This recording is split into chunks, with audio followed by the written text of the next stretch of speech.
Okay, Roger, tell us what we're going to be seeing here tonight with the premiere of Wondrous Journeys.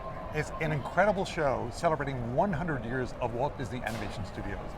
And we really wanted to tell a story that celebrated all of our films, but also really celebrated the artist journey. From concept, when you're just scribbling an idea, that discovery, that excitement, and then those moments of challenge when you think, oh my gosh, I don't know if I'm going to make it, and then that sense of triumph.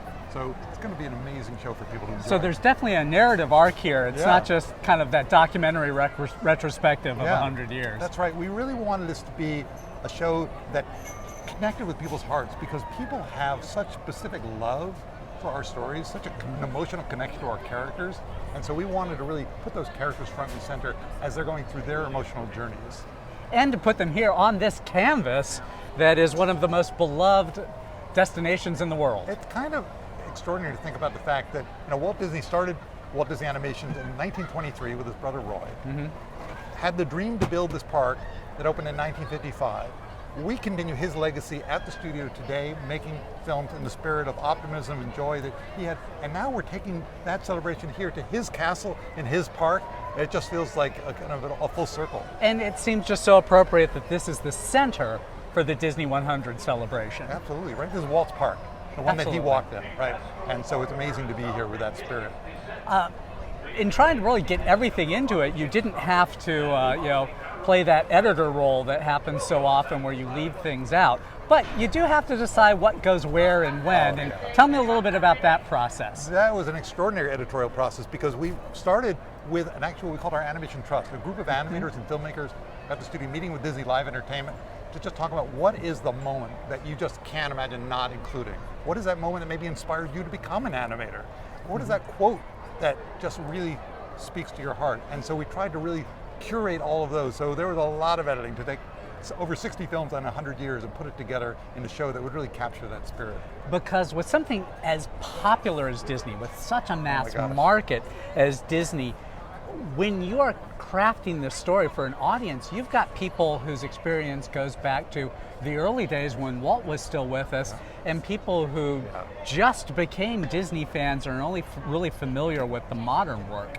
How do you accommodate all of them? Well, what's amazing about our films, I find extraordinary, is that they are multi-generation experiences, right? So if you watch whatever film was your film as a kid, whether it was Robin Hood. Okay, there you go, right?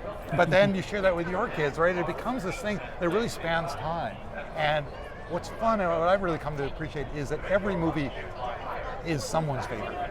And so we really wanted to respect that and celebrate that. So there are some deep cuts in here, celebrating stories that maybe you don't normally see celebrated here in the park. And so I think that's going to be really fun for people to connect all those moments. And you've got a lot of tools to play with here.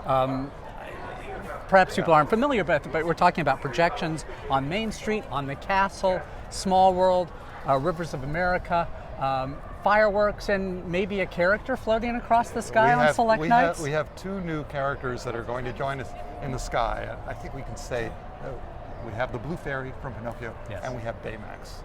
And I had the extraordinary pleasure last week of watching the show with Don Hall, the director of Big Hero 6, as he, for the first time in his life, got to see Baymax flying through the sky over Disneyland Castle. Amazing. It was just extraordinary. And that has to be a dream come true for somebody as a creator. Absolutely. To see your work not just on screens, not just in people's homes, but here. Look, all of us at the studios are fans of the park. So to see the park celebrating our films and to be here, it's a house of mirrors just reflecting on itself. It's thrilling. What's your favorite moment from the show? Wow, that's a tough one. I mean, there are 18 songs that we quote in the show. There are many character voices that we hear. There's concept art, there's animation.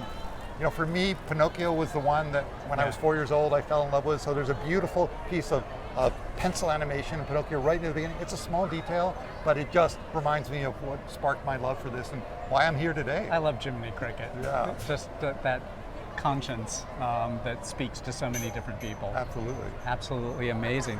So Wondrous Journey coming out tonight. We're going to get a first look at this. And thank you, Roger, for talking us through this and telling us some of the insight on really the beginnings of this wondrous journey for Disneyland fans around the globe. Thank you so much. Thank you. Take care.